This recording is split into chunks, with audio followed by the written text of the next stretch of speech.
to infinity and beyond. This is me. This is how I win. Were you rushing or were you dragging? Answer! You're a wizard, Harry.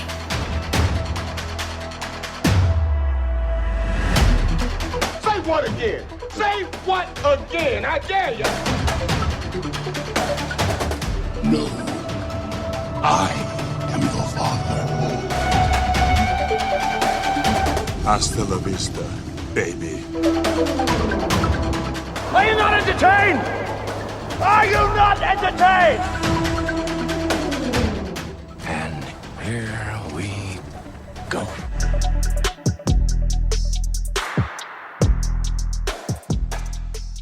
Hello, everyone. Welcome back inside the film room. Zach Owens here with Johnny Sobchak. Johnny, we're past the 100 mark.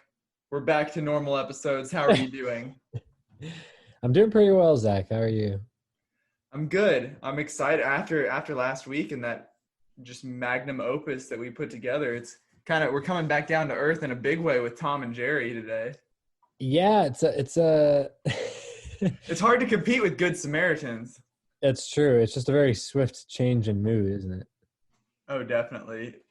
You know, one of them is just like a gritty short, then the other one's like cinema. It's like high, refined palette. You have to really be on top of your game, be like a real cinephile to be able to appreciate it. And then the other one's like Good Samaritans, you know? Yeah, that's certainly one way of putting it. But if you can't tell, there's some sarcasm there, so we'll get to that in a little bit. Don't you worry. Oh, I'm not worried at all.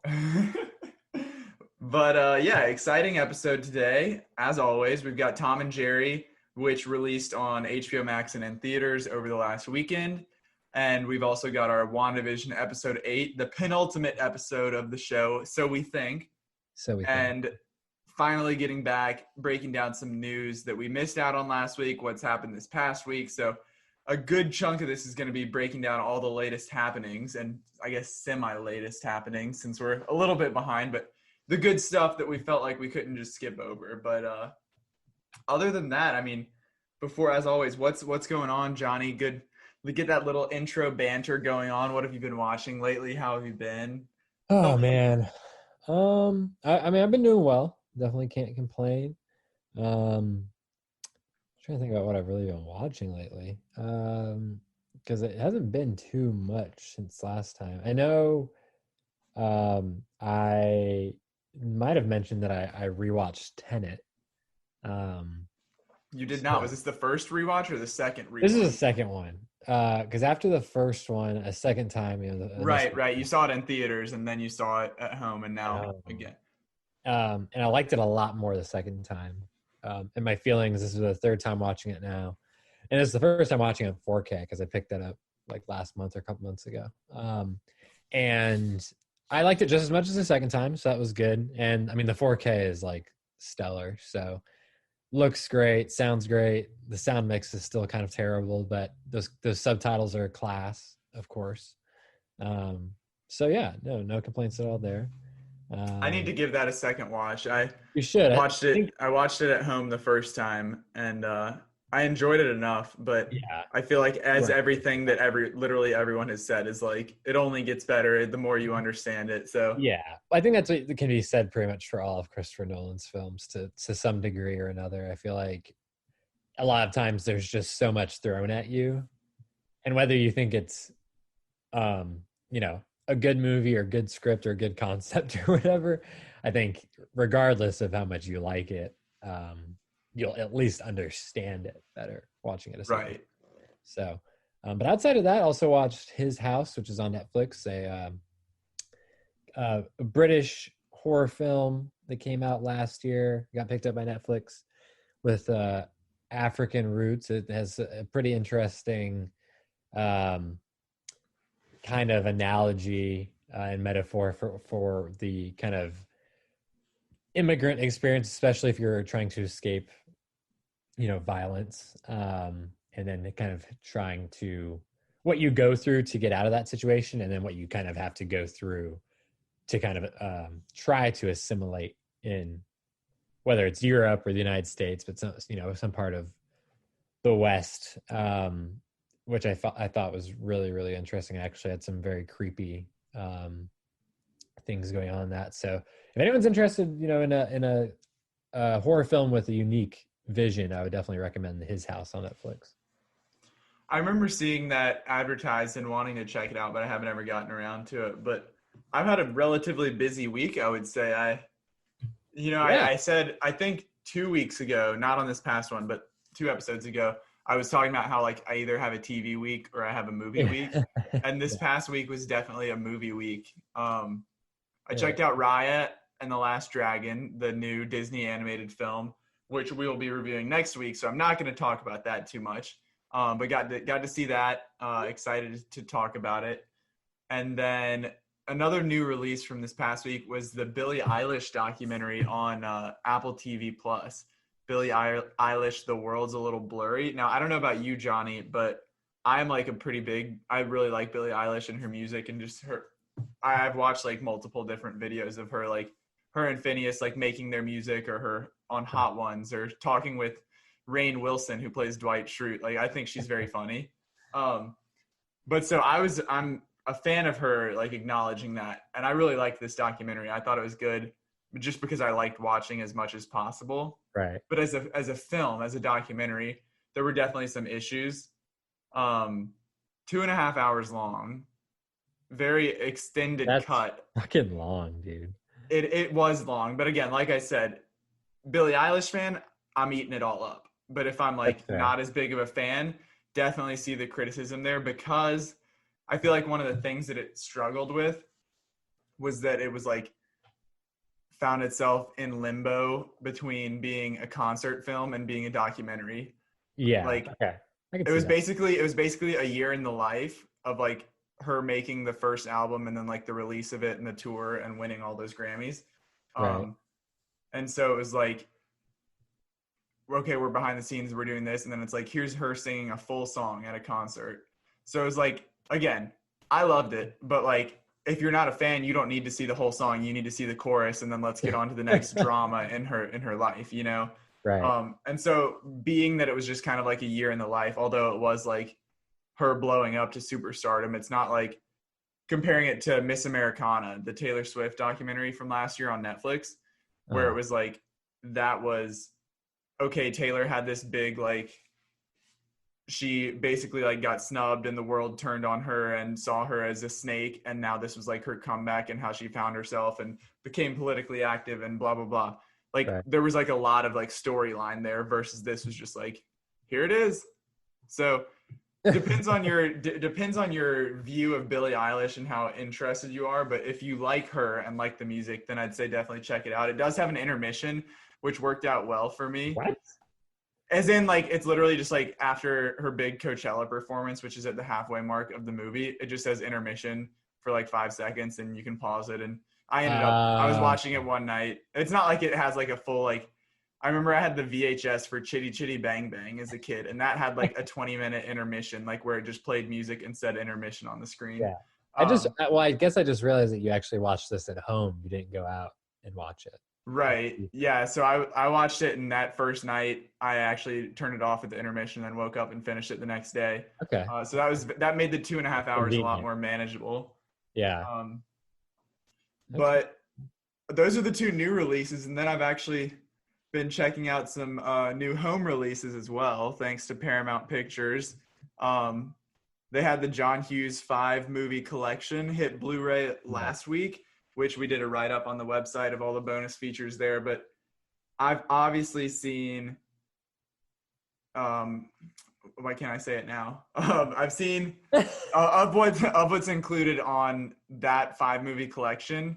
Ferris Bueller's Day Off was the only one that I've seen. It's got Ferris Bueller's Day Off, Pretty in Pink, She's Having a Baby, Some Kind of Wonderful, and Planes, Trains, and Automobiles. Obviously, there are other ones, as in like The Breakfast Club, and he wrote Home Alone, and different other John Hughes classics. But I had only seen Ferris Bueller, so I watched Planes, Trains, and Automobiles as well, which is John Candy and Steve Martin.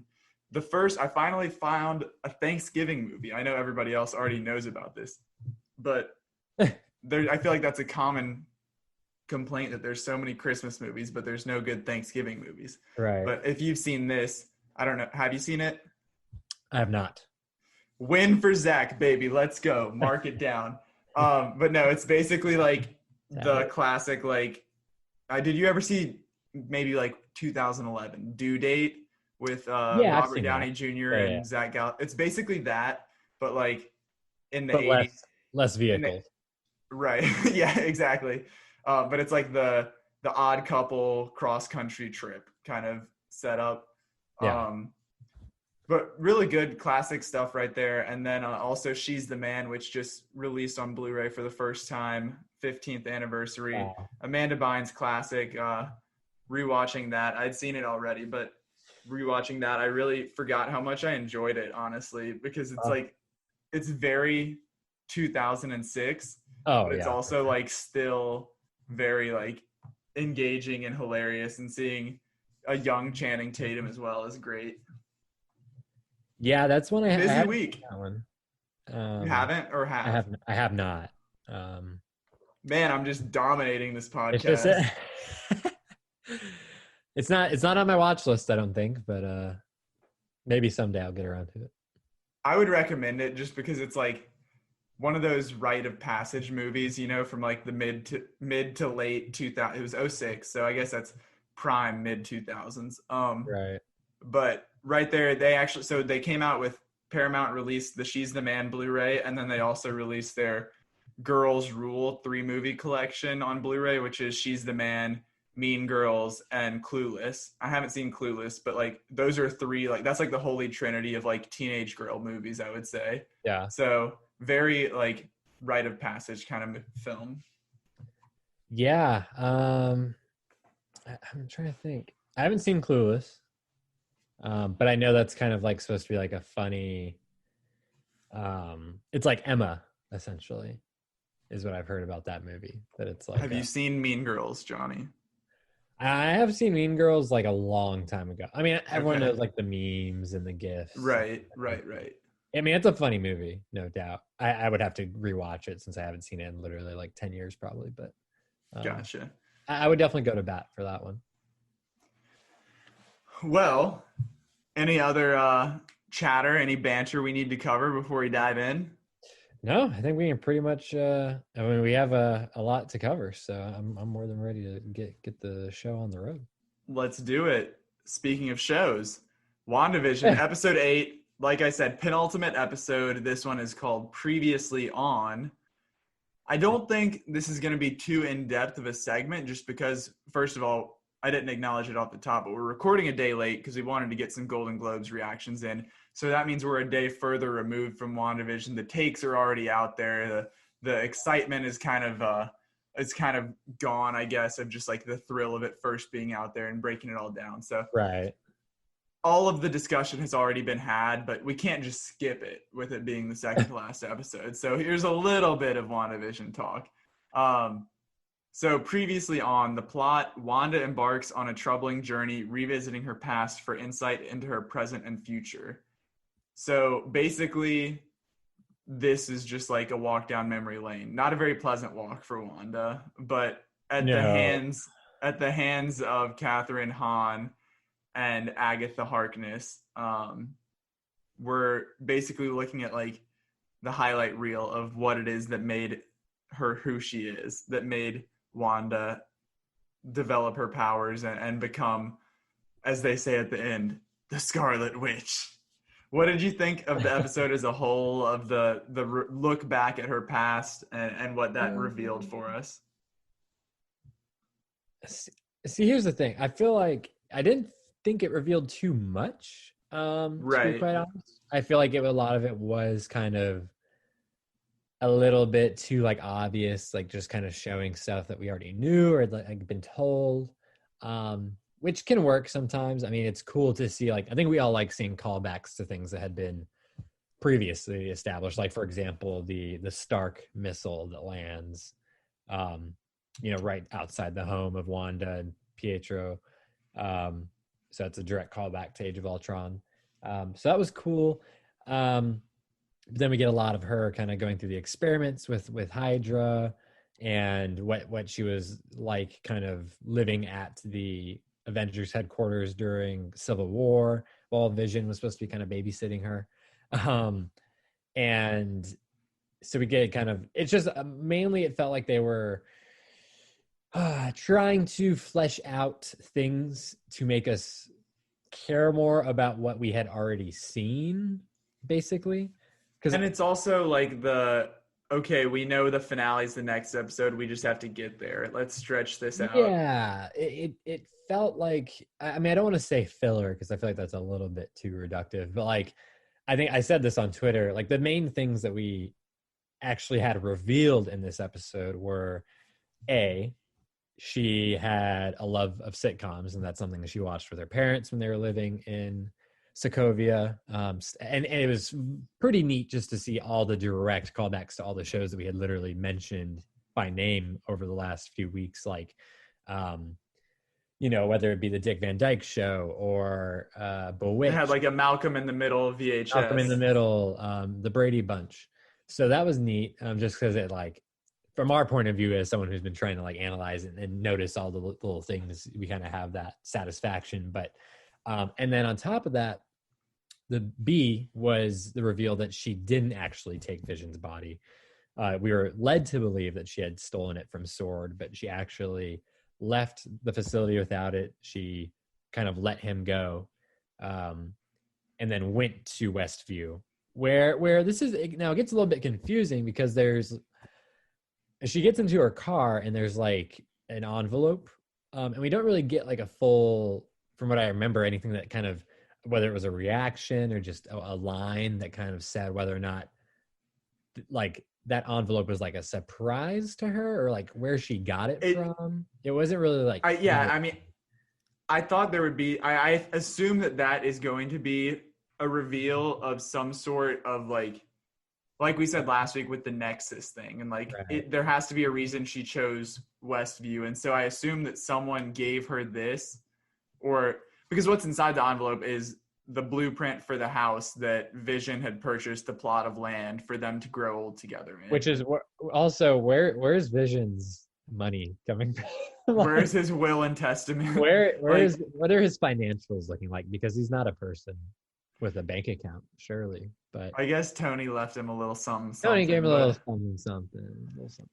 But so I feel like we'll find out that someone placed that there to lead her to Westview, knowing that would be the place where she then spontaneously like she just like, I don't know what the terminology is. I think Agatha called it something specific. But just like created life. She out of pure raw emotion when she finds out about that this was purchased by Vision for them to grow old together, her grief, she just like lets out a wail and it turns into Westview, takes over the town, creates the Hex, and creates Vision out of nothing, like brings a new Vision to life.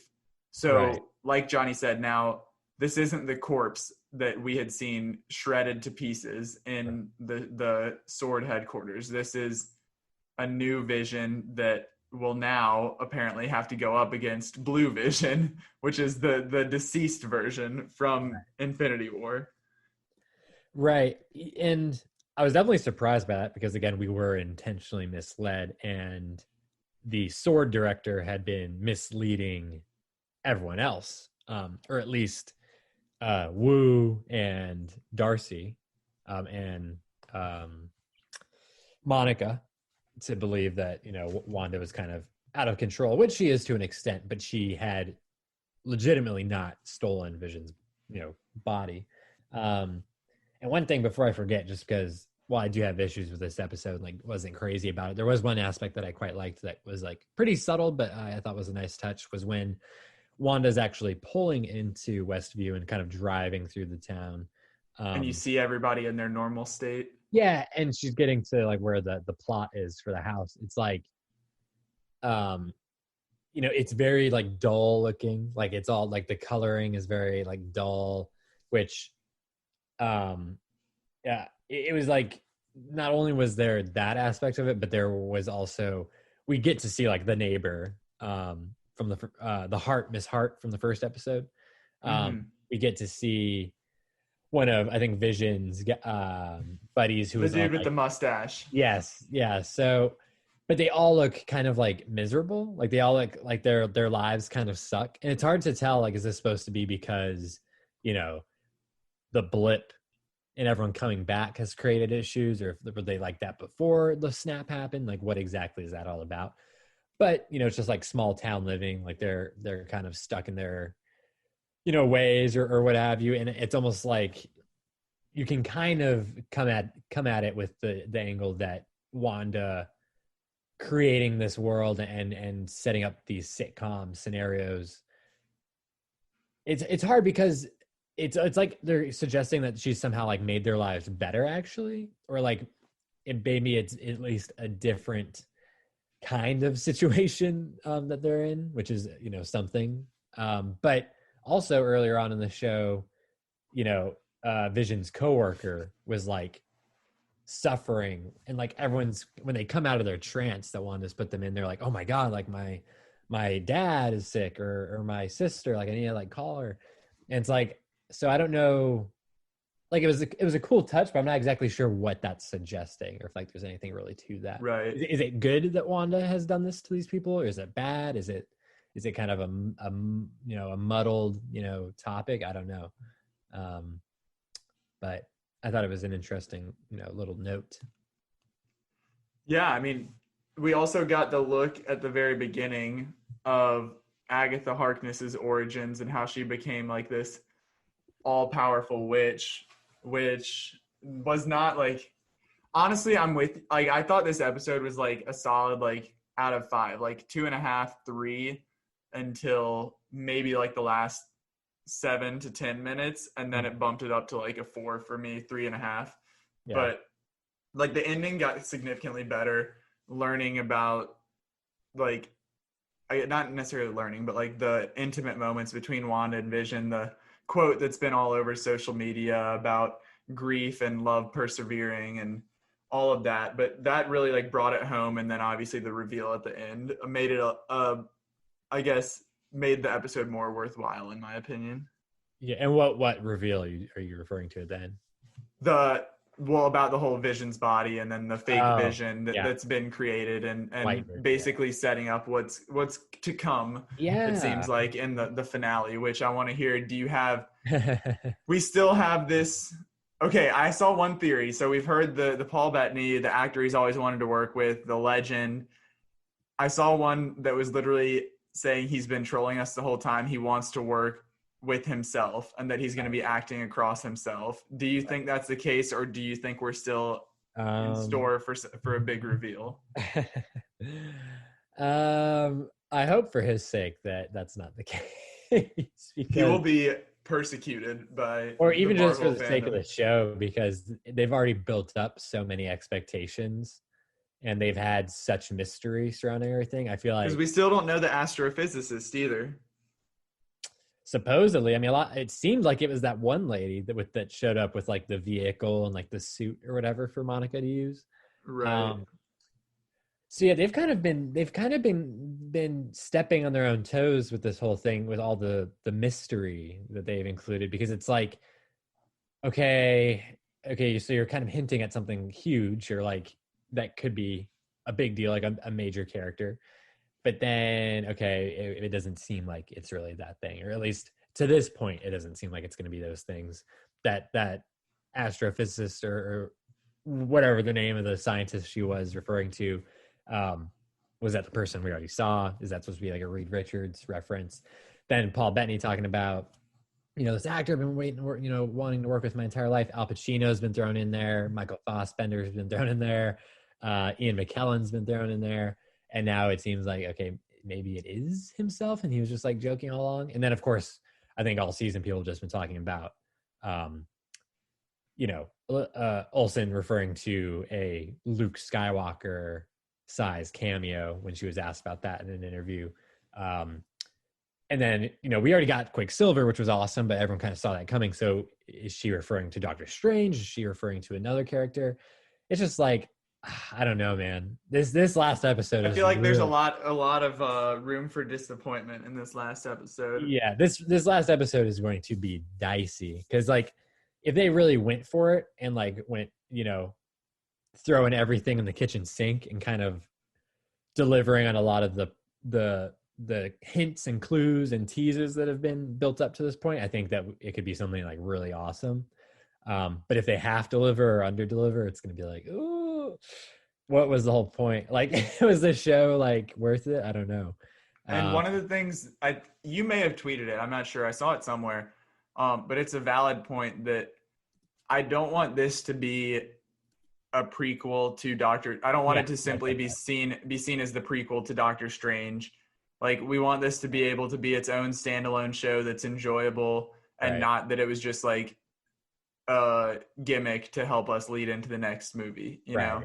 Yeah, and I think I did tweet that, and I was kind of like, not only do I not want that to be like a preview or like some sort of like big tease to build up to Doctor Strange, but like I want Doctor Strange.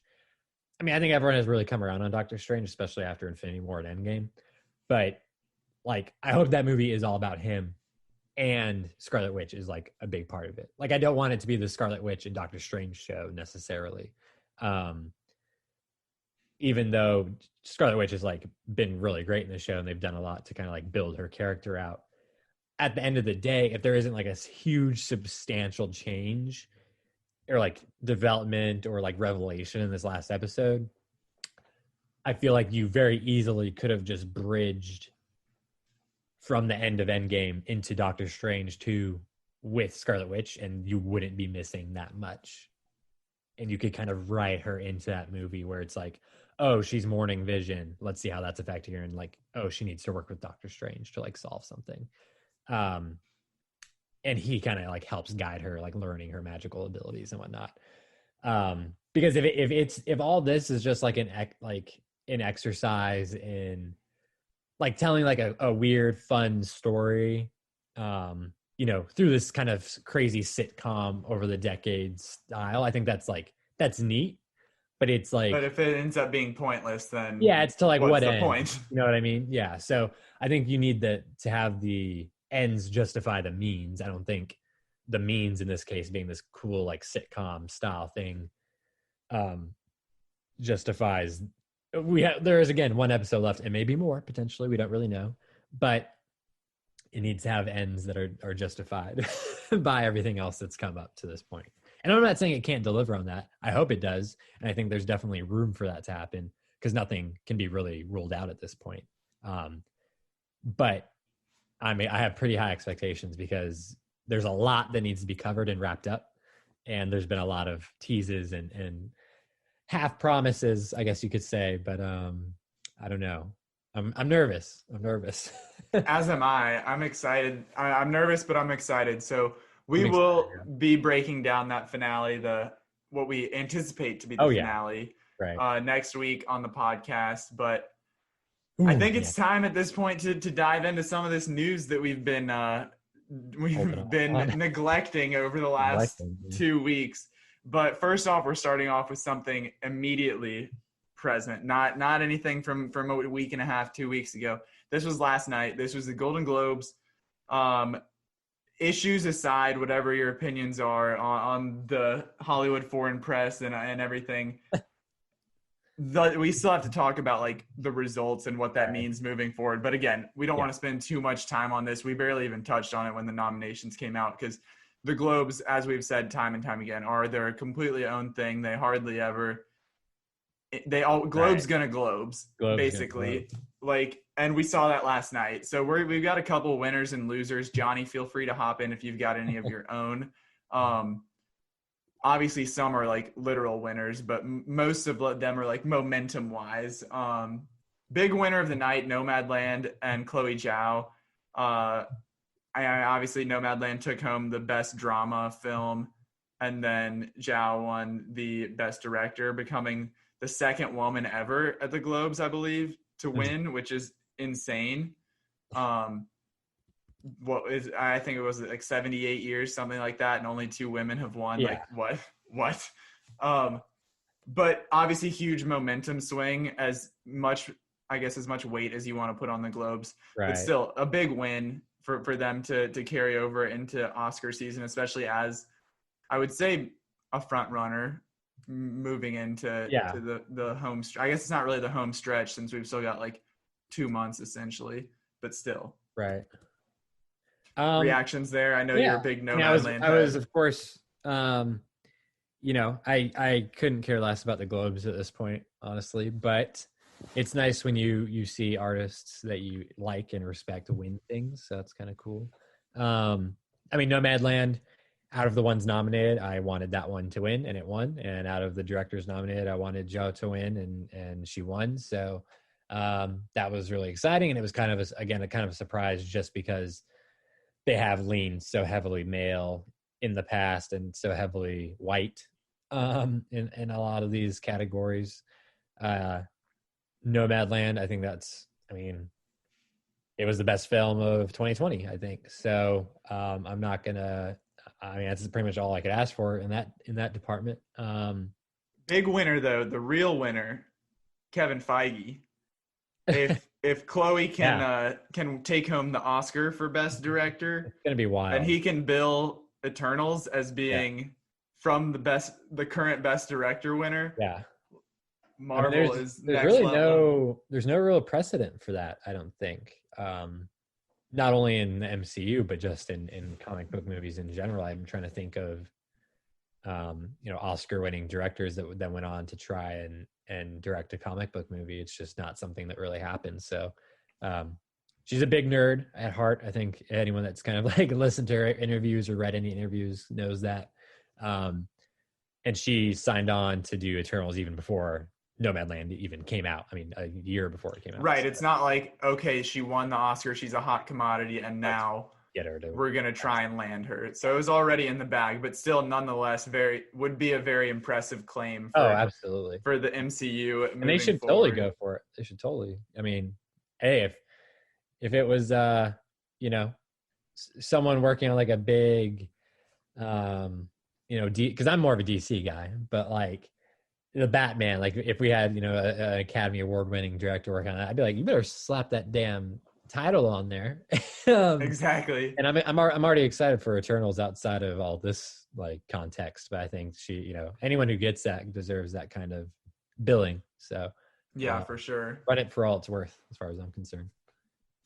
Couple losers for the night, other than me for watching some of it. But first off, I would say Maria Bakalova, who played Tutor from Borat. Brutal. Subsequent movie film. Tough night for her. She was obviously, I would say, the front runner for the best actress in a comedy, or I guess did they? I don't even know it. Yes, best supporting actress, right? Yeah. I don't need the supporting categories at the Globes are general. Okay, it's so confusing the way they. But the lead acting categories are split between drama and comedy. Correct. Musical. Yes. So this was for best supporting actress motion picture. No, she was best leading actress comedy. Correct. Yes. Okay. So she was the favorite for that category, right. But obviously did not win. She ended up losing to Rosamund Pike from I Care a Lot, which not great. I mean, her performance, I that was the one thing that I said that was like redeemable about that movie, in my opinion. Okay. So like that makes sense, I guess, but like for the big loser, not just last night, but just for the moving forward, because of the people that she was up against, like I would say she was the one. She had Rosamund Pike, she had Kate Hudson in music, Michelle Pfeiffer, French Exit, and Anya Taylor-Joy, Emma. I don't think any of those were in any consideration whatsoever for an Oscar moving forward. Bakalova is going to be campaigned for the Oscars as a supporting actress, so different here, but like that right. Basically like that would have been a springboard for her moving forward into the next wave of awards. And so to lose that, kind of her chances obviously are hurt by that. So So tough night for her. Other than that, big night for Borat. A good winner for the movie itself. Right. Which again, not really going to be honored at the Oscars, I don't think. It's not really their kind of movie. Obviously, more of a Globes movie, but it won the best comedy film, and Sacha Baron Cohen won the best comedy actor here. So yeah, and I mean, I got a shout out. The only thing I really gave a damn about last night.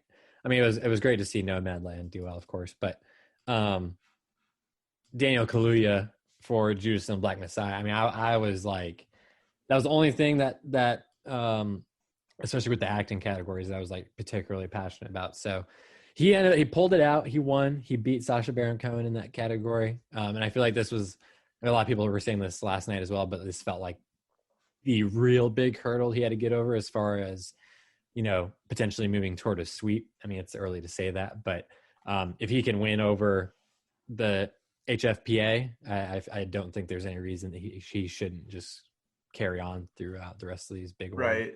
That was one of the few where I was like, wow, they made the right choice. Good for them. Like, this is what I was hoping for. I had a couple wagers last night, and I was like, woke up. I didn't stay up and watch the whole thing, but I woke up this morning. I only ended up winning one, which was I don't even remember what it was. Let me pull up the old bet slip.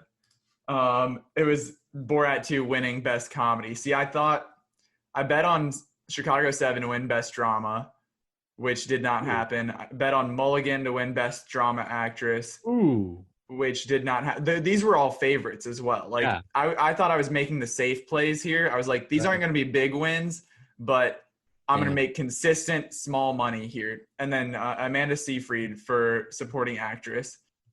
But then I put a couple long shots with Wolf Walkers and animated, and then Jared Leto. Why not? That's Globe's gonna Globes. If anything, I thought it would be him. But only Borat 2 for comedy paid off. So tough night for me.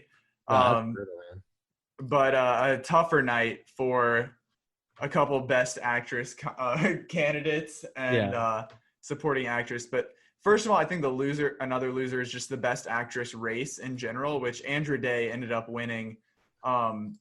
She won for best drama actress for Billie Holiday. Right. Which I don't think anybody's seen this movie. Like, it came out on Hulu last week. Really? Okay. Little fanfare, not much. I mean, obviously critics have seen it, but she beat out Viola Davis. She beat out Vanessa Kirby, Frances McDormand, Carey Mulligan. So this is one of those Globes jokes, my guy. Right. And so I just think that moving forward, like, this race, previously we thought Viola Davis was a lock. Then Frances McDormand's coming in hot. Carey Mulligan's coming in hot. Yeah. Vanessa Kirby's still a long shot, but like a great performance. So this is really like, I guess, I don't know if that would be a winner or a loser for this race, that it's wide open now. I guess like it makes it more exciting as a viewer for the Oscars when it's not like, okay, we all know that Daniel Kaluuya is going to win, for example. Right. Like, so I guess that's a winner and a loser, depending on how you look at it. But big loser, Glenn Close. Tough loss for, I mean, come on, it's Hillbilly Elegy. I mean, I'm not mad at that at all that she lost. But people were at least hoping. Jodie Foster, so. Right. People were at least thinking that she might win, but no dice for Glenn Close. So tough. She's still winless. But last one before we wrap up for Golden Globes. Big winner, me and the Ted Lasso Hive. Jason Sudeikis taking home the best comedy actor in a TV show. What a guy. My guy, Ted Lasso, rise up. I want to go rewatch it again. I need to get to it. But do it. You won't be disappointed. It's doing well. He needed that win, my king. He needs everything he can get at this point. Well, that's been Golden Globes talk. I appreciate you for indulging me. Hey, it's that time of year. Even though it should be over by this point, but it's exactly that time of year for some reason.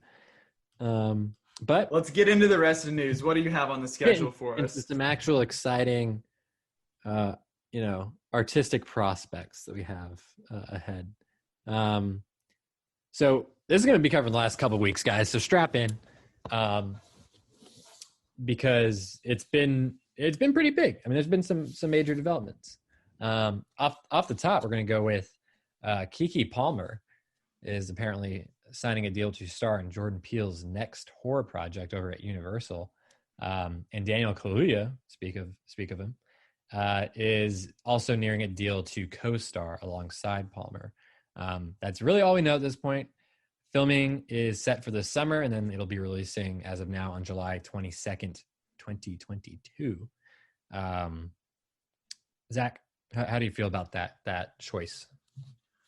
I mean, given that we know nothing about her character, the story, or anything else.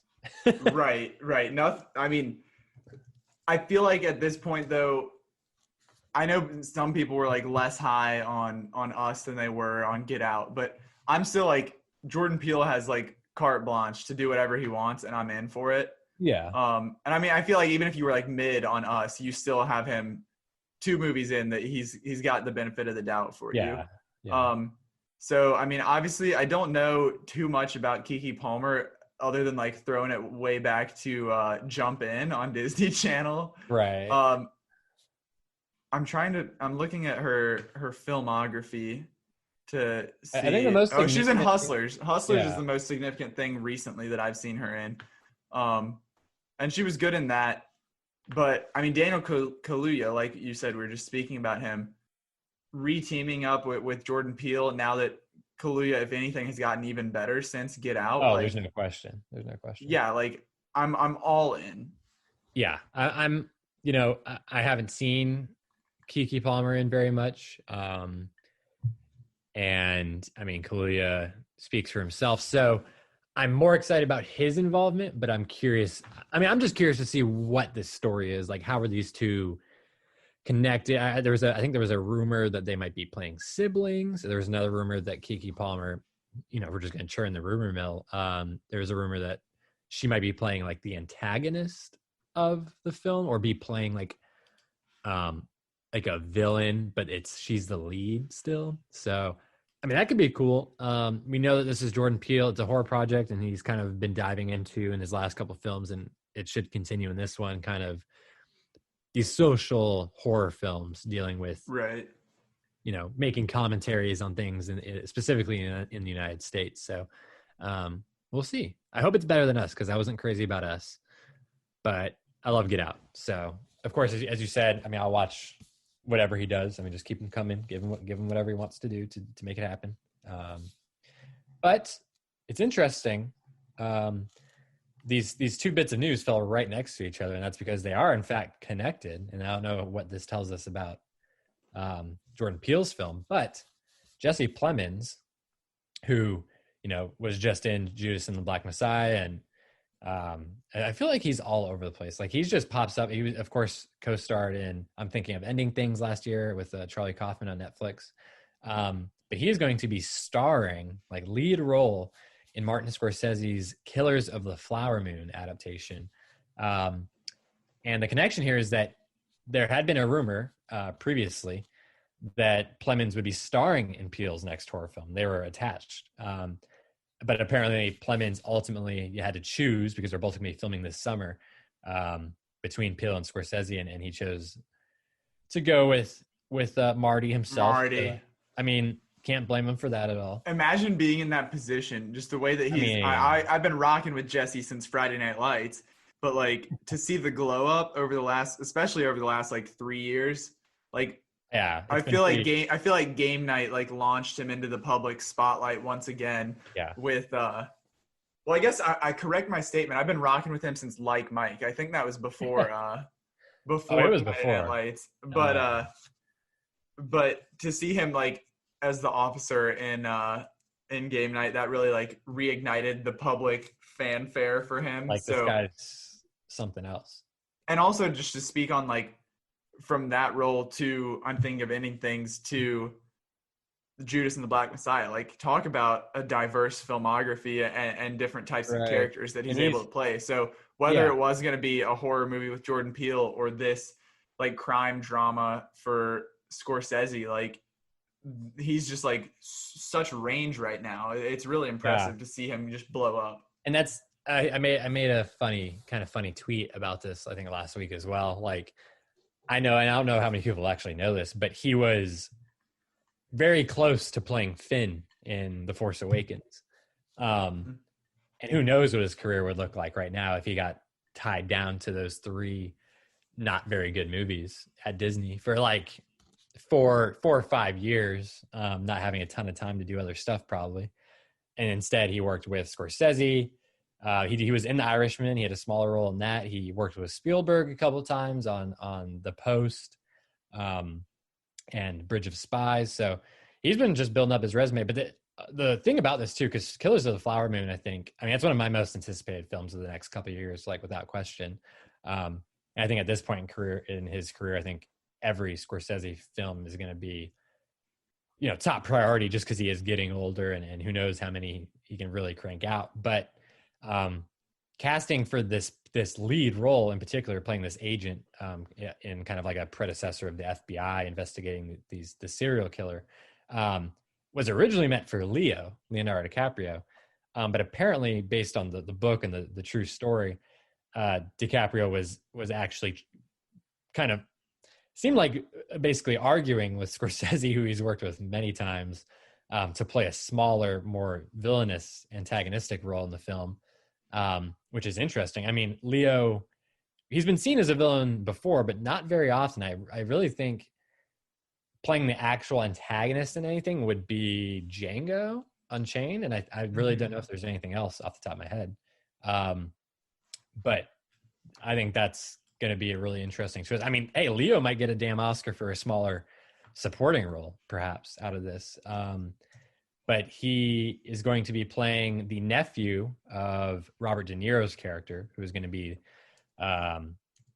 another villainous character. These are going to be the lead suspects in the investigation that Plemons will be conducting, and it's based on the series of murders of the Osage Nation, this happened in, I want to say it was like the 30s or 40s, out in Oklahoma.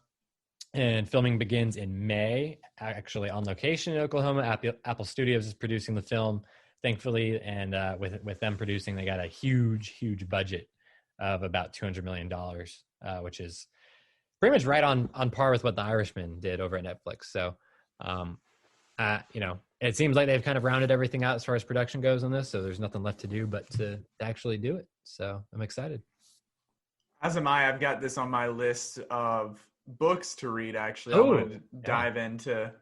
I've got a couple ahead of it, but I've got some time before this movie comes around. I've heard nothing but good things about that book as well. So I kind of want to read it, but I'll do it after. I kind of want to go in knowing less, probably.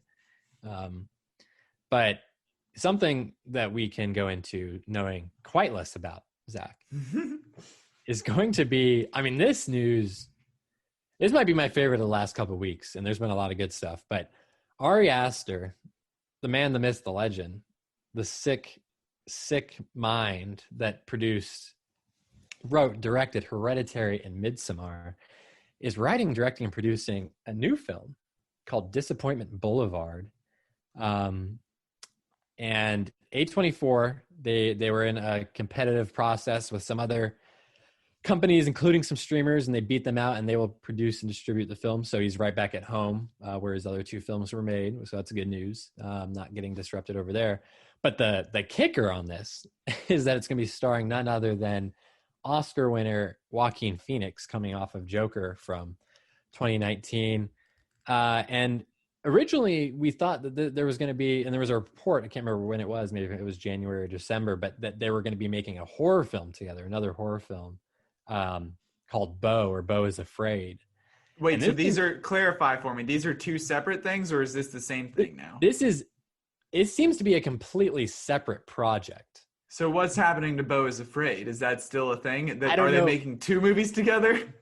It remains unclear because they didn't, Discussing Film was the one that reported Beau is Afraid as being the project they were working on. This sounds completely different from that. Of course, the name is different. And then the log line, the little bit of information that the trades were able to scoop out of the script, is that the film will be a, quote, intimate, decade-spanning portrait of one of the most successful entrepreneurs of all time, which is a completely different plot from Beau and Beau is Afraid. So how do you feel about that, Zach? I mean, because I don't know if we didn't talk about this on the pod, did we? With that initial report of The Beau is Afraid. We may have mentioned it. I'm not entirely sure. I know there's been between that and Kit Bag, we've talked about Joaquin quite a bit. Yeah. So, but I think it's interesting because there was that initial report, and now there seems to be something completely different. I guess what's your initial reaction to this? Like hearing this news and that kind of summary, and are you more or less excited about this collaboration? I feel like I'm equally excited just because, like, I mean, we were saying the same thing about Jordan Peele, but Ari Aster's another one of those guys. 2 movies in, and we're all in. We're fully trusting wherever he goes. I'm interested, maybe a little more interested in this because we finally get to see, it seems, what he's like outside of the horror fuck you up genre. So that's exciting to me. I mean, not much changed, I guess, with the star, obviously. If we thought that Phoenix was going to be in both. I'm curious, is this going to be like a biopic, or is this going to be like a fictional entrepreneur that we're learning about? Because like, I feel like it could go either way. I feel like it'd be way more interesting if it was not based on like Mark Zuckerberg or something. Right. You know, like I don't know who the entrepreneur would be. That's the thing, yeah. Well, I immediately, and I tweeted about this, and I don't know if anyone else kind of agrees with me, but I immediately got Paul Thomas Anderson vibes from this description. Of course, Paul Thomas Anderson's worked with Joaquin a couple times previously on The Master and Inherent Vice, but you know, There Will Be Blood is, you know, spans decades. That's about an entrepreneur, of course, an oil man, Daniel Day-Lewis. The Master didn't have that decade spanning size to its narrative, but you know, it was kind of about this, you know, set decades ago, and kind of about this weird megalomaniac kind of character, and Joaquin Phoenix like being in his orbit. So that's like kind of what I imagine for this. It's also interesting though, because last year, I want to say it might've been last summer, Ari Aster was talking about, you know, kind of what his upcoming, because he has all these scripts like already written and like locked away, you know what I mean? So he could that was something that Jake and I talked about back in the day. I guess I don't know if it was Hereditary or if it was Midsummer, but it was like that he had this trunk filled with crazy ideas that he just needed to get that first one made so that he would have access to open it up and let everything rip. Right. And so I think that this, what I was going to get at though, was that last summer he was doing an interview and he was teasing what his next project was going to be. He didn't go into any specifics, but he said the movie would be 4 hours long and a, quote, nightmare comedy. So I'm curious. I mean, if you got decades to cover, 4 hours sounds 4 hours. Right. I mean, whether or not there's any realistic chance that this ends up being even close to 4 hours is one thing. And maybe there'll be like a director's cut or something, like a special, like the Midsommar cut, which I own, and is like 3 hours long. In a nightmare comedy, I mean, I could see this having, I mean, both of his films, while they are horror films, Hereditary and Midsommar, like they're very funny at times. And like, maybe it's just, I mean, it's a very dark sense of humor and kind of like dry. I think Midsommar is more funny than Hereditary, to be sure, but definitely. I mean, I like you, I'm excited regardless of what he ends up making, because I think he has just such a distinct style and voice. Whether it's this or Beau is Afraid, I mean, I'm just so excited to see him work with Joaquin. I mean, we already saw what he could do with Toni Collette and Florence Pugh, who are both like fantastic actors, like no disrespect to them whatsoever, but like Joaquin Phoenix is like one of the all-time like great like screen actors. And so, you know, I just can't wait to see what they end up doing. And hopefully, we'll get some more information, and they'll probably be filming later this year. So that'll be interesting to see. But there is another collab all these prestigious filmmakers just coming out with news over the last 2 weeks. Like, come on, give us a break. And this collab is going to be especially up your alley, because we all know you're a David Fincher stan, Zach. I'm asterisk a David Fincher murder mystery crime drama, and you stan, just drafted, not a Mank stan. You just drafted Zodiac last week on the pod. So David Fincher after Mank, which was, I wouldn't call it an outright disappointment, but a lot of people weren't crazy about it, is going to be adapting, I believe it's a graphic novel called The Killer, with Michael Fassbender set to star. Now that's an awesome, like, Michael Fassbender is such a great actor, but I feel like he's not in much that's like very good these days, unfortunately. And he's been kind of bogged down by the X-Men movies as well, even though he's quite good in those.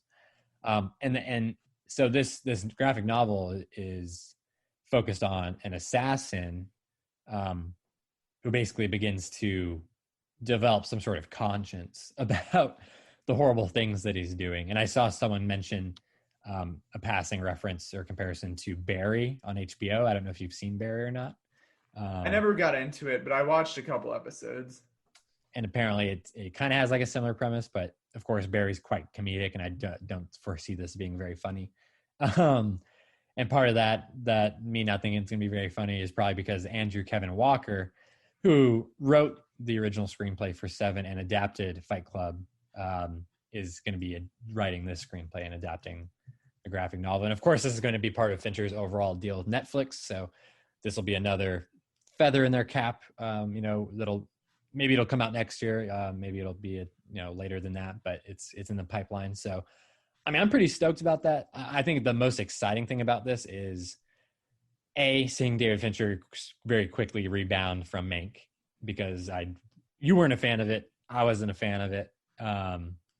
So something more in his wheelhouse, I think, because I think we could all agree Mank was kind of a break from his traditional type of content, maybe for lack of a better word. And now you went and made Marty mad. Why you keep using that word? And well, I'm actually using it in the context that he approves of, which is talking about the content of a film.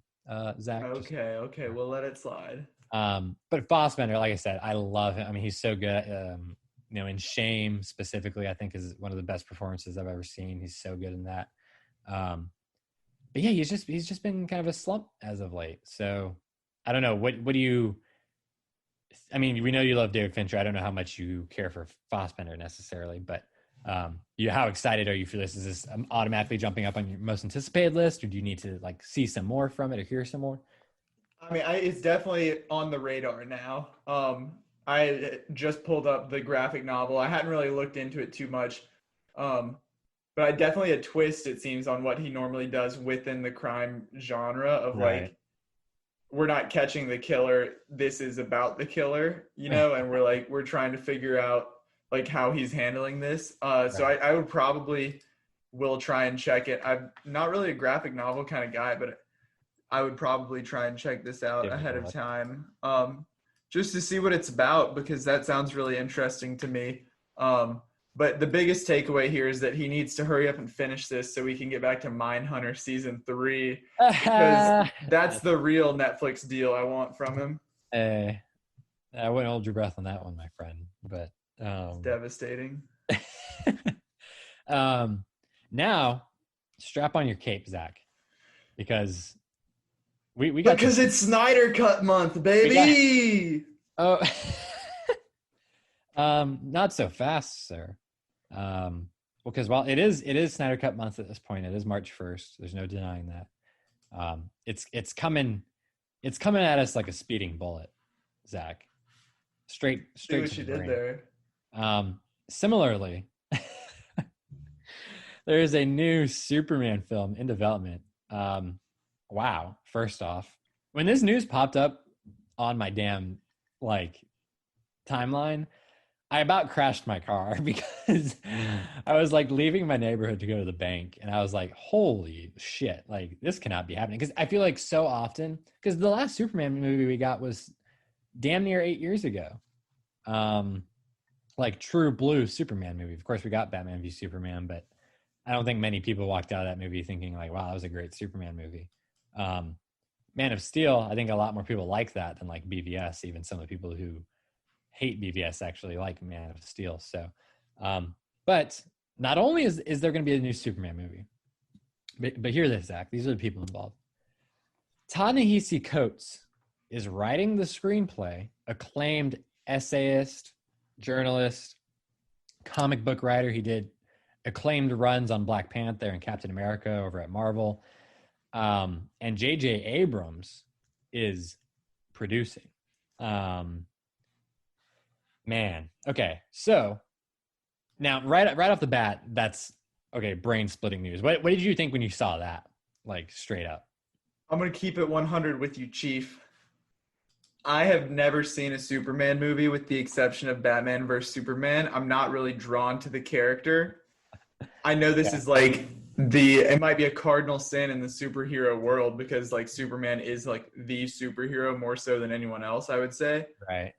But I didn't never see like any of the older ones. And as you mentioned, I guess there haven't really Man of Steel, like some people like it from what I've heard, but like it's not like revered as like a great unless you're like a Snyder worshiper. Yeah. So, it's not like there in our lifetime, there hasn't really been like a freaking awesome like Superman movie, which hopefully this ends up being. Hopefully this is the one. Well, they've definitely got the pieces there, it sounds like. But so like for me, I didn't grow up like you or Jake, like being like a diehard DC fan, watching like the cartoons or like reading comics or something. So I'm not like, this wasn't like crazy, and I'm excited for it just because like obviously big time superhero movie, but it's not like I was like, oh my God, at last, thank goodness, Right. That's definitely fair. Like I understand that because, well, it's funny because I am a huge DC fan. I was definitely raised up on DC more than like Marvel or Star Wars or anything else. But I have never been into Superman. It was always mainly Batman. Mm-hmm. And so it was actually Man of Steel. I saw it in theaters when it came out. And that was my first real interaction with a Superman property where I was like, okay, Superman's pretty cool. Like, I'll actually think this is pretty badass. Like, I like him. I think this is like an interesting character. I kind of like what they're doing with it. And I still think Man of Steel I think it's a decent movie. I think it could be a better Superman movie probably. And it could just be better overall. But I think as a film, like if you just took the Superman lore away and it was just an original concept, I think people would love it. But because there's so many preconceptions with the Christopher Reeve films and which I actually haven't seen those. I've never seen Superman the movie. I've never seen Superman 2. I haven't seen any of those. I have no attachment or nostalgia for those. I haven't seen Superman Returns with Brandon Routh from like 2006 or whenever that was. So none of that is there for me. But I think that's why I was so excited by this news actually, is because I feel like this is the right time, like the right writer, the right producer to kind of deliver something that could be genuinely fresh and interesting and a brand new perspective. And so I was already on board with that. Now it's the real debate here. I'm curious to like hear what you think or like what you would like to see is that we don't really know at this point we have no idea what the story is going to be. I mean, flat out, obviously, but who is the Superman going to be? They're talking about Henry Cavill's probably out the door. They're talking about they're probably going to try. Wait, does this mean that the Snyderverse is dead? Hey, Snyderverse might just very well be dead, bro. I hate to break it to you, but yes, Chief. Hey, the bat is dead. Bury it. But it's interesting because we don't know at this point if this is going to be Clark Kent, like the Superman that we all know and love from like the comics, like the original, or is it's going to be either plain old white Clark Kent, which is the classic version that everyone knows and I think is like a perfectly fine character, of course. Are they going to Miles Morales it? Are they going to make, even before that, are they going to make him, are they just going to change him so that Clark Kent is like black now?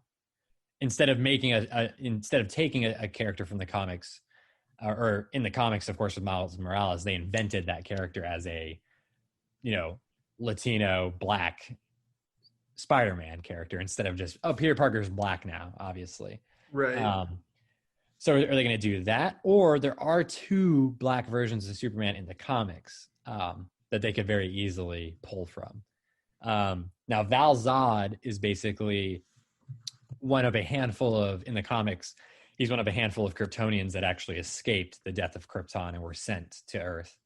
Now, of course, the other handful would be including Kara, which is Supergirl, and then Kal-El, Superman. And then Val Zod, when he came to Earth, he was raised by Mr. Terrific, which is another black superhero who is like a genius and like could basically go toe to toe with Batman. And then there's Calvin Ellis, which is like from another Earth as well, where he's like basically like a perfect guy. Like he's the president in that universe. Like he becomes president. He's like based on Obama essentially. So that's like, it's kind of almost like a more like fun, like joke character, whereas Val Zod is like very kind of fleshed out and like has like an actual background and things like that. So I don't know. What do you think? And I know the quotes that they kind of released with this, Shadow and Act reported it, broke the news, and the quotes that they gave to Shadow and Act from Coates, he said, "I look forward to meaningfully adding to the legacy of America's most iconic mythic hero." And J.J. Abrams, who was producing, said, "There is a new, powerful, moving Superman story yet to be told. We couldn't be more thrilled to be working with the brilliant Mr. Coates to help bring that story to the big screen, and we're beyond thankful for the team at Warner Bros. For the opportunity." So, what do you think we're going to get? What would you like to get? I feel like there's a lot of different ways this could go, obviously.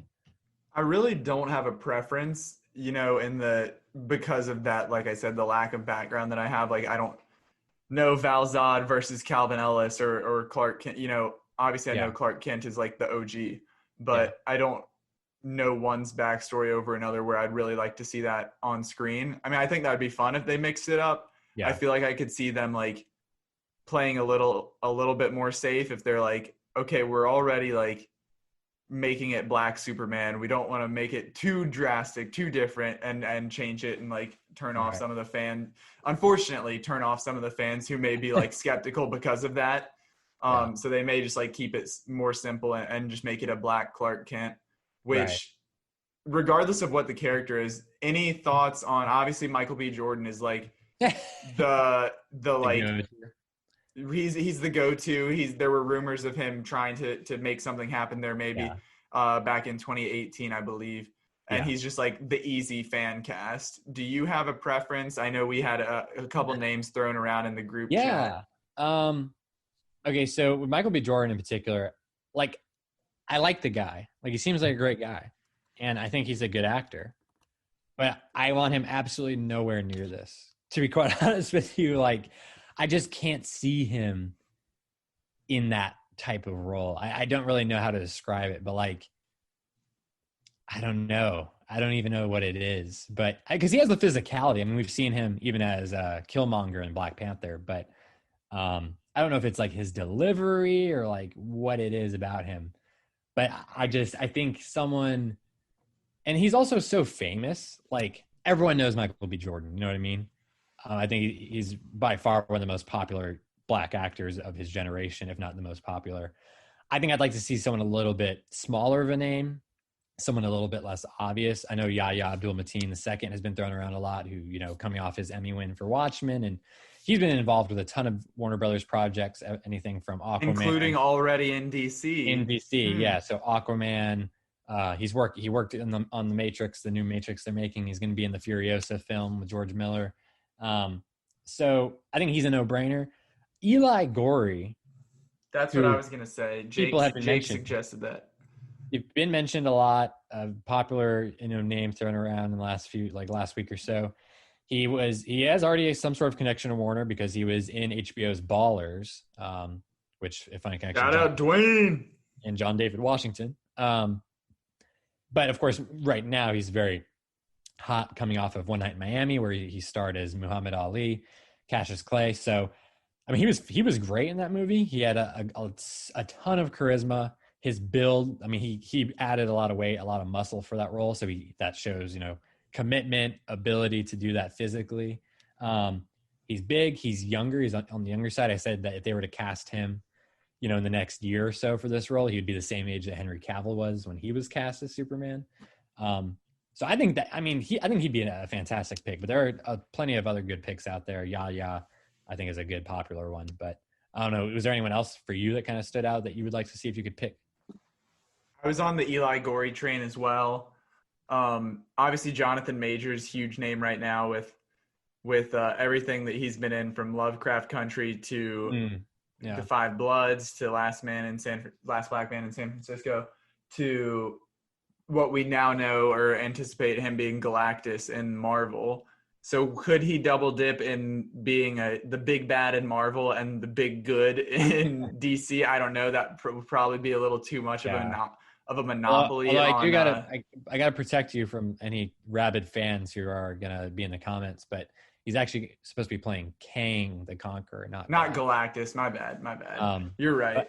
But I love Jonathan Majors. I think he'd be a good fit. But yeah, there is a lot kind of on his plate already. But yeah, it'll be interesting to see what they do. I mean, I'm down for whatever. I just think Coates as the writer, I think, is the most intriguing part of all this. And I think J.J. Abrams, say what you want about his films, especially the ones that he's directed, but I think he's a solid producer. And I think right now, after so much backlash for what Zack Snyder tried to do with the character, I think he's a safe option as someone who's going to be serving the general audience. We'll give them something exciting, something fresh, something relatively light compared to maybe Man of Steel or Batman v Superman. We know JJ loves the fan service. Hey, he loves serving those fans, bro. No question about it. Well, real quick, we got two smaller hitters to hit on real quick. Sasha Calle, speaking of Krypton, is cast as Supergirl. This kind of came out of nowhere, Zach, because she's being cast as Supergirl, but she's being cast as Supergirl for the Flash movie that Andy Muschietti is making, starring Ezra Miller, of course. Apparently, they had a huge casting call. I mean, no one knew about this, but there was over 400 people who auditioned. They actually sat down and watched all these people.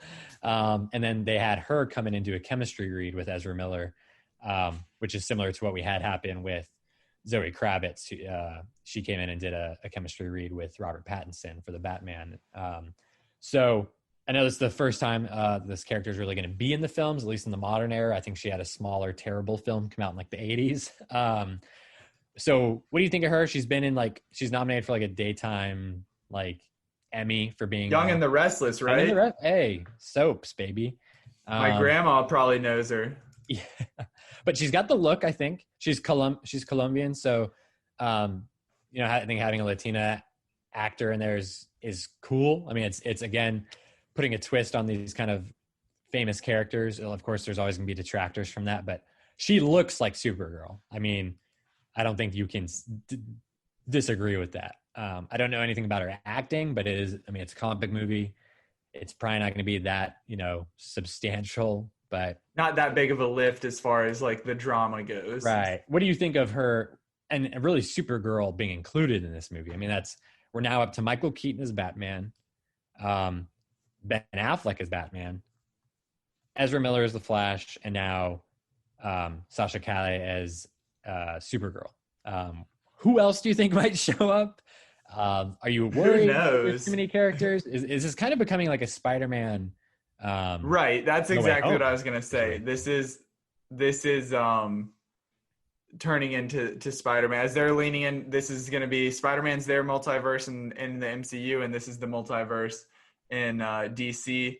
And so they're just throwing everybody in here. So I don't know if this will be some other world or alternate dimension where she comes from, or if she's going to be in the modern present day, whatever you want to call it. But that's exciting. The way they did it was really cool. Announcing it basically, yeah, that was really cool. As if it was a walk-on getting a scholarship. They had her up on Zoom and basically broke the news to her live in person and recorded it and shared it. So that was very exciting and just a heartwarming thing. Yeah.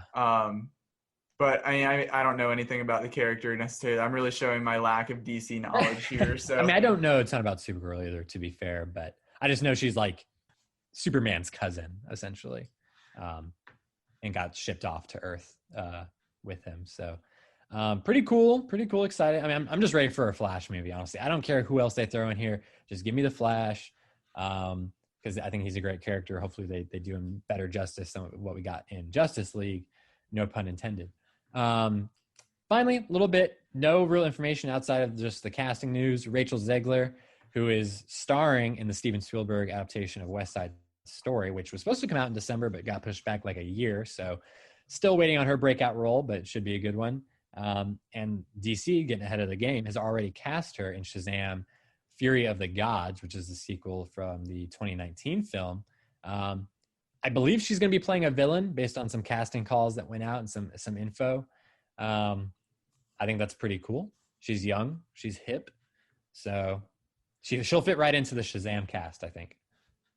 Yeah, I like Rachel Zegler a lot. I follow, but just basically from following her on social media. Obviously, we haven't seen her in much.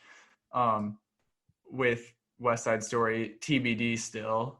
But sight unseen. Great voice. Maybe we'll have some sort of musical component here. Oh.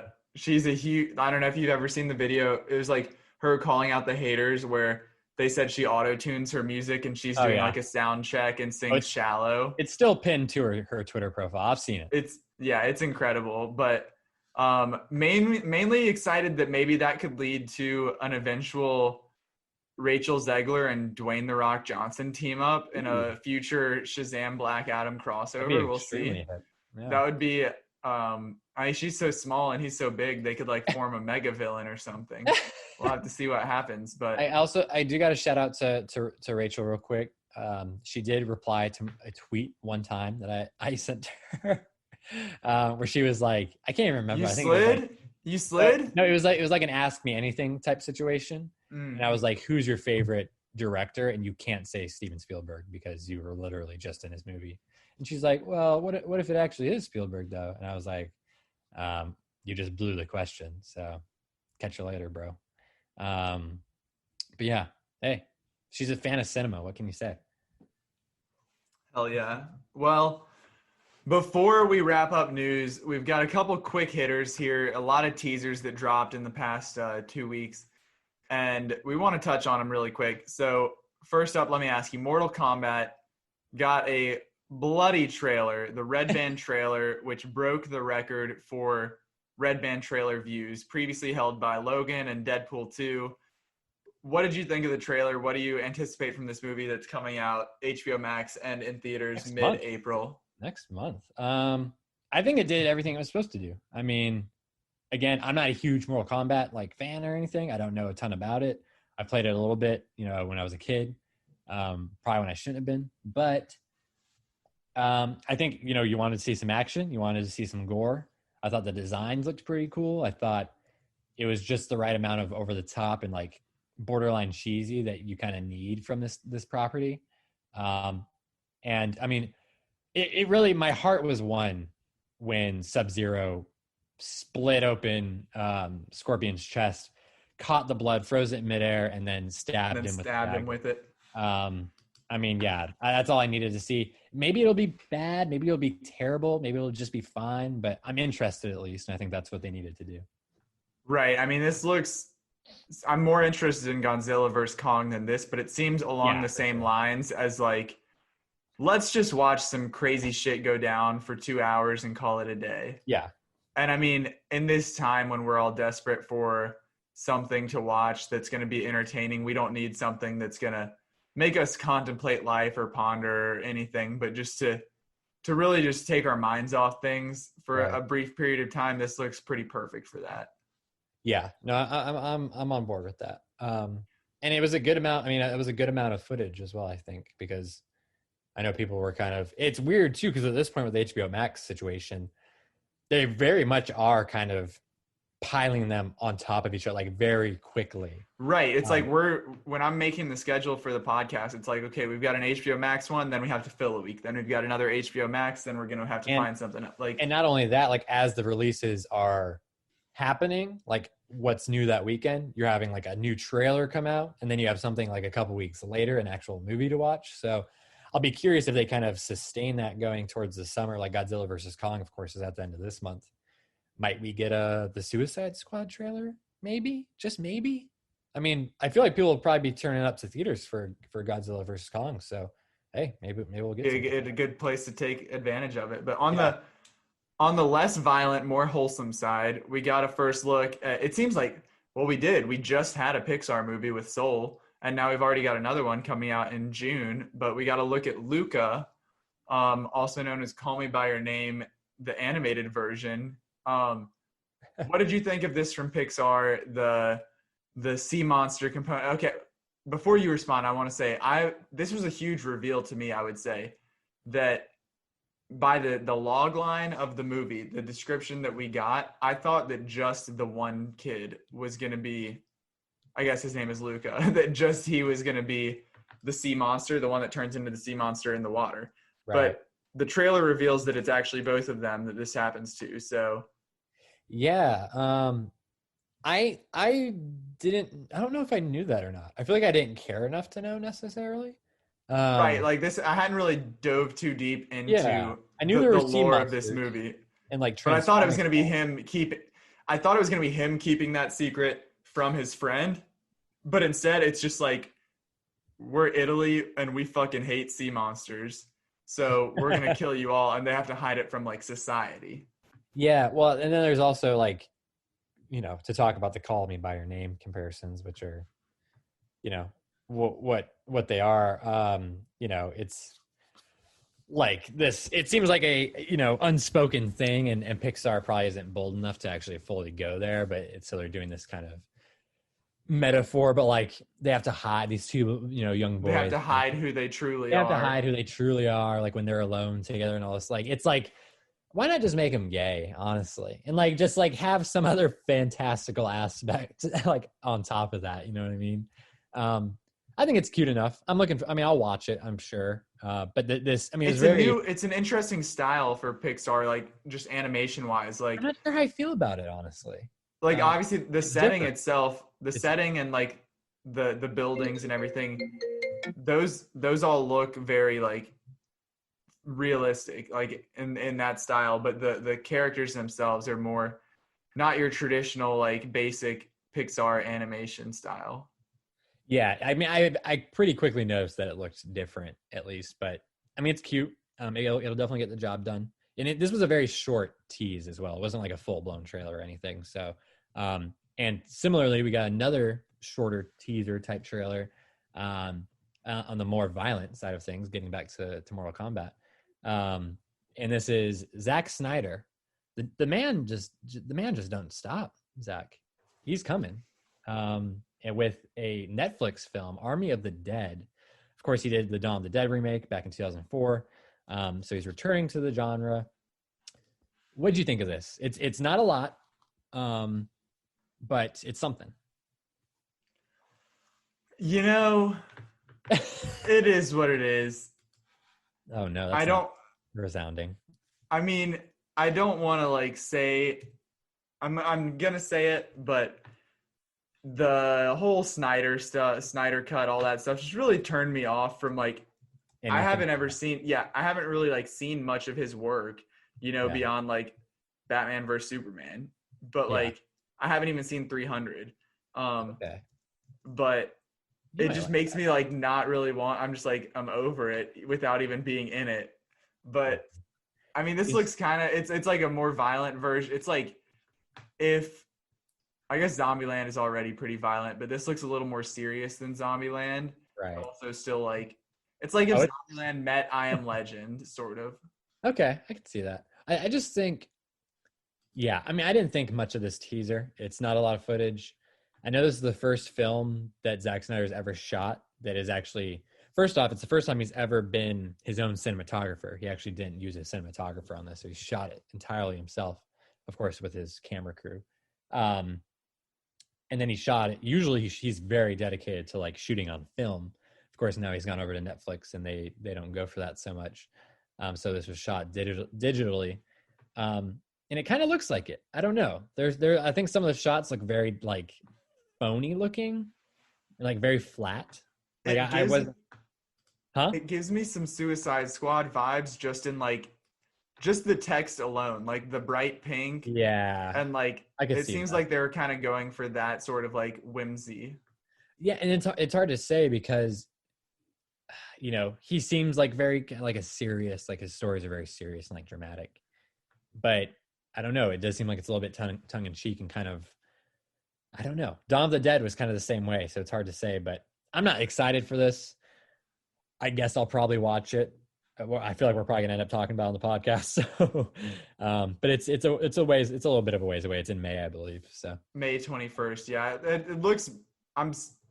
The scale of it looks to be very large, so it'll at least be like a big summer blockbuster in this era that we currently are. It'll be the closest thing we get for that, it seems. Something there's that in May, but something I'm a lot more excited about for May, Zach. Getting back on the TV front, actually, is the Underground Railroad from Barry Jenkins, which dropped its first bit of footage. Well, not its first bit, because he's kind of been teasing with little snippets. Footage and the score. Footage in the score, which is Nicholas Britell. Fantastic. But this was an official piece of promo, 30 seconds long, a little bit of a taste. And they announced it's premiering May 14th, and we're going to have 10 hour-long episodes, all directed by Barry Jenkins. This is going to be a treat. I mean, 10 hours of Barry Jenkins, like, oh my gosh. I mean, after Moonlight and If Beale Street Could Talk, I mean, we're about to get more Barry Jenkins content on this release than we have in the last 5 years. So, I don't know. What'd you think? I mean, there's not a ton of stuff to see in this, but it looks beautiful, sounds beautiful. Right. And it's also like a very good teaser because it like shows you enough to get you interested, but you have no idea what's going on. Exactly. Yeah. Like it was very discreet and secretive still on what could actually be happening. Just reading this is from back in January, I guess, because this is based off of a Pulitzer Prize winning novel. Yes. But so the synopsis says that it's about Cora, who is escaping, making a bid for freedom after escaping from her plantation. And she finds the rumored Underground Railroad, but it's not just a metaphor. It's an actual railroad full of engineers and conductors and a secret network of tracks and tunnels beneath the southern soil. So I hadn't even read that prior to just right now. So it sounds almost as if it's like fantastic, some surrealism, like fantastical element here, which is not anything that we've really seen Barry tackle before. So I'm excited to see him. We started with it and we're ending with it, of someone who's just got the full trust after 2 movies. Yeah, exactly. So, hey, more power to him. Let's get some more good art out there. We're going to need it this year, I'm sure. Especially after. You want to talk about some not so good art, Zach? If you want to call it art. We've delayed long enough, Johnny. We've talked about as much news as we can. It's time to talk about Tom and Jerry. Hey, so let's crank out this 5-minute discussion. Yes, we made our news as long as possible so we could talk as least as possible about this. But Tom and Jerry, latest release from HBO Max and Warner Brothers at the theaters. Do you want to say real quick? I know you did some numbers here, had a couple tweets about it. Just I guess the best thing to come out of this is what it could say about the box office and a return to normalcy. What numbers, Zach? I'm always doing numbers. What are you talking about, man? You are Mr. Box Office Mojo. Oh God. Well, yeah. So this is like literally just came in like $2.5 million shy of Wonder Woman 1984's opening weekend debut, which was right around the holidays, of course. I think that was about 16 million and change. This came in at 14.1 million.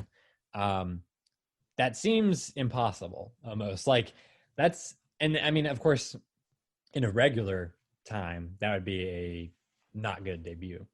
But this premiered on HBO Max at the same time. We're in the middle of a pandemic. Like 60% of the theaters in the country are not even open. I'm fortunate enough here. We do have theaters open, and I do look forward to going back. Have been, but I'm just like that number.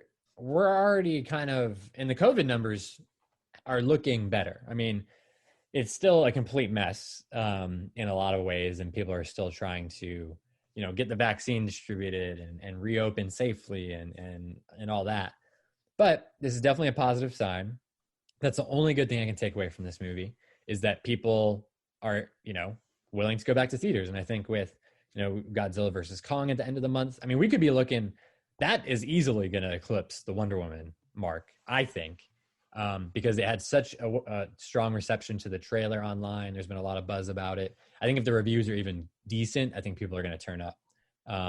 So that's good. And this is only March. I mean, it's March 1st. So we're talking about a summer movie season that's still a few months away. We could actually be getting something close to normal. And I think that's good because there's nothing else much good you can take away from this film. Let's talk about it, baby. Let's talk bad. So Tom and Jerry, starring Chloe Grace Moretz, Michael Pena, Rob Delaney, and Colin Jost on the human front. Obviously starring the titular Tom and Jerry as well as their animated selves. Rotten Tomatoes, I am shocked here. First of all, critics score too high at 25%. Second off, audience score. Who is reviewing this? 85% audience score. I'm sure we'll talk about that in a second. One of my big questions with the review about who this movie is for, but that was startling to me. Johnny, what do you give this movie out of 100? Like a 15, maybe. Right. Like okay, I'm with you. I gave this an 8 out of 100. Truly a half star out of 5. This was truly abysmal. Because you never hear Zach say that very often, so I'm tickled. So before I get on my rant here and try and get it all out there, we'll give the synopsis. A legendary rivalry reemerges when Jerry moves into New York City's finest hotel on the eve of the wedding of the century, forcing the desperate event planner to hire Tom to get rid of him. As mayhem ensues, the escalating cat and mouse battle soon threatens to destroy her career, the wedding, and possibly the hotel itself. Oh, brother. This is Tom and Jerry. That's way too much plot. Like, yeah. What are you doing? This is a cat and a mouse who hit each other on the head with hammers. Like, that's the plot right there. Who needs all this stuff? Do you think that they're, hindsight's 2020, but do you think there is any way to do a feature-length Tom and Jerry movie that would work? I mean, feature-length animated for sure. I think trying to drag it into. But they don't talk though. That's the thing. Right.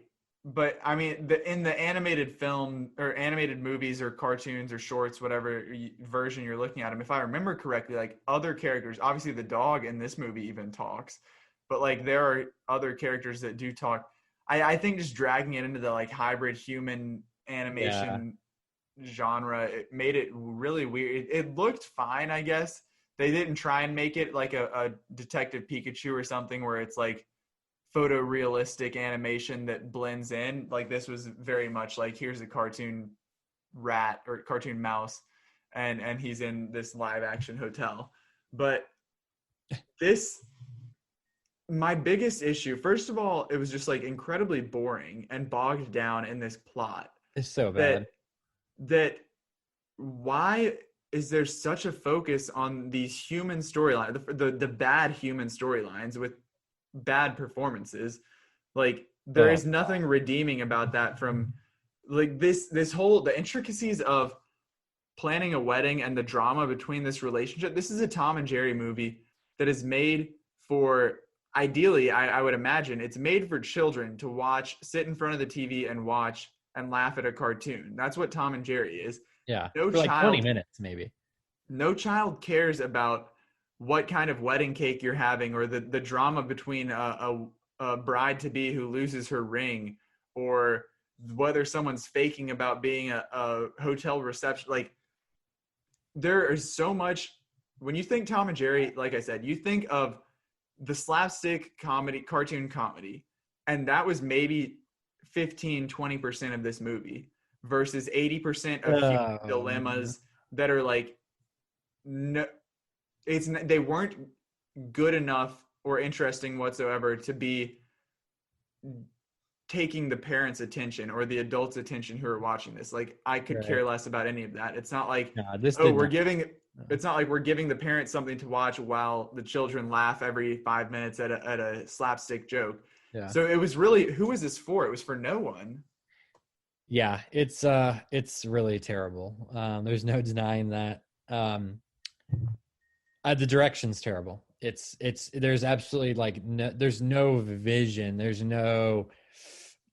no art on display. The designs, the effects are fine. I thought personally, I mean, I just didn't know how I felt about the actual look of the characters as well. Like, it didn't seem like they blended in very well with like the real world. Right. It was very much like one on top of the other. Like, I know I said the Detective Pikachu thing, but like, that's just the style of the animation. You didn't, it would still be expected to, even if they're cartoon, to make it look like they're still part of the world, right. You know? Well, that's the thing is I was thinking during this while I was watching it that I would prefer it almost because it's so flat. It's so 2D.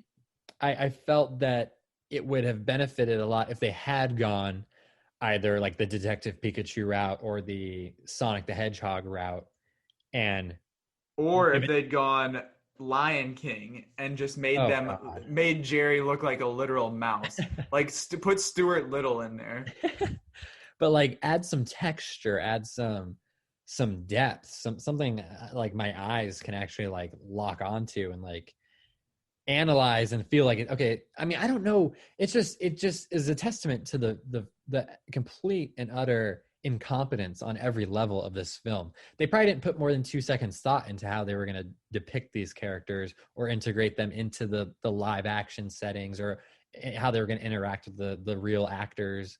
The direction is terrible. The script is dog shit. Like, it's so bad. It's like an SNL skit, but not a good SNL skit. Like one of those SNL skits that you get like every like week or like every couple weeks. It's actually like hilarious. Like, this is one of the bad ones where like you just want it to stop. Like, the audience is like, it's dead silent almost. And the groans are more mixed in with the laughs than the actual laughs. The scenes just go on and on. Like, there's that one scene in particular where Chloe Grace Moretz's character is talking to that weirdo bellhop lady girl character. And like, she's like trying to get advice or something from her. And she's telling this story in response. And like, it's going nowhere really. And it's so painfully awkward. Like, I don't know if they were ad-libbing or improvising. Like, I don't know what the direction was on any of this, but it was just like, it was like nails on a chalkboard. And I just wanted to look away and to like mute it.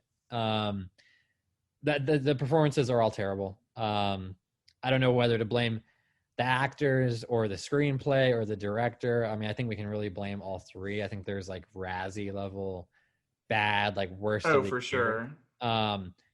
Michael Pena, I don't know. Did they tell him to do a thicker accent than usual? I didn't understand because he didn't even sound like himself. Like like in the Ant-Man movies, he sounded different in this one. Like, I was like, what in the world is going on? I hate to break it to you, but my interest was so low that I wasn't really even paying attention to the depth of his accent, unfortunately. Because it felt like almost like offensive. I wasn't sure what the point of it was supposed to be. Colin Jost, stick to Weekend Update, bro. I don't care if you're married to Scarlett Johansson or not. You're not on this level. Yeah, I'm mad that everyone got paid to do this. This is not hard to make.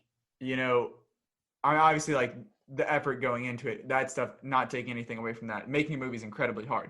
Yeah. But coming up with a story for a Tom and Jerry movie is not a challenge. It's like, put Tom and Jerry in a room together with a baseball bat and an anvil and come back in 90 minutes. Like, that's all you have to do. Yeah. And this was 101 minutes and it felt like 301 because of just how much it was. Tom and Jerry were not even in it. Which I'm not even like a diehard. I'm not like, how could you do this to Tom and Jerry? Like, I'm not like a diehard fan, but it's just like so simple, and they just messed up so bad. Yeah, it's pretty much, it's borderline unwatchable. I mean, it couldn't hold my attention. It didn't make me feel anything. It didn't, I maybe chuckled once at like a slapstick type gag or something with Tom and Jerry that involved them, but it's bad. It's if I have to watch, I mean, I really did try to get out of watching this. I'll tell everyone that right now, because I really did not want to watch this. And if I have to watch something worse than this the rest of the year, I'm going to be super disappointed. March 12th, baby. Cherry, here we come. Because the bar is on the floor right now. That's the good way to look at it, that nothing will be as bad as this, hopefully. So now you can make it through Cherry. You can make it through Chaos Walking. You can make it through whatever's on your schedule. Oh, my God. Anything else? Any final thoughts on Tom and Jerry before we wrap it up? No. Me either. That's it. That's enough. No. Don't watch this. At least we had some good news to carry us through. Like we said off the top, I gave this an 8. Johnny gave it a 15. Avoid this at all costs unless you're somehow figure out who the 85% audience score is coming from. We need to have a chat. Come on the podcast. You know what? If you liked it, you liked it. Good for you. Not for us here on the podcast. It's not even like escapist entertainment. Like this terrible main character is like lying and cheating and stealing her way, and she's like desperate for employment, and it's just like these rich people like throwing their wealth in your face for like 2 hours. It's so bad. It's not escapist. It's not for humans, babies, adults. I don't know. Maybe there's some aliens on another planet. I will say, you're saying all these humans, adults, baby, whatever. Even Remy did not care for the animated dog. Usually if a dog barks on screen, he'll get up against the TV and be interested in it. He didn't even care. So not for pets either. Not for dogs. Get it the hell out. All right. That's enough. Let's wrap this up. Thank you all for listening, for tuning in to our breakdown of all the news, and I guess a little Tom and Jerry talk. We really appreciate it. Can't do it without you all. Thank you so much. Yes, absolutely. You guys make it all worthwhile. Please do. When we're pushing through Tom and Jerry. Yeah, we did this for you. We did this for you. So the least you guys could do, just try to pay it back. Give us a follow on Twitter. Maybe you'll get, some sort of giveaway. We've got some coming up. Vote on one of our polls. Instagram, TikTok. Give us a like on Facebook. Subscribe on YouTube. And you can find all those accounts at Inside Film Room. And while you're at it, be sure to subscribe, rate, and review wherever you get your podcasts so you don't miss out on our next episode when we come back to review a hopefully better animated film, Raya and the Last Dragon, on Disney+. Premiere access. Check it out so you can tune in, and we'll see you next time.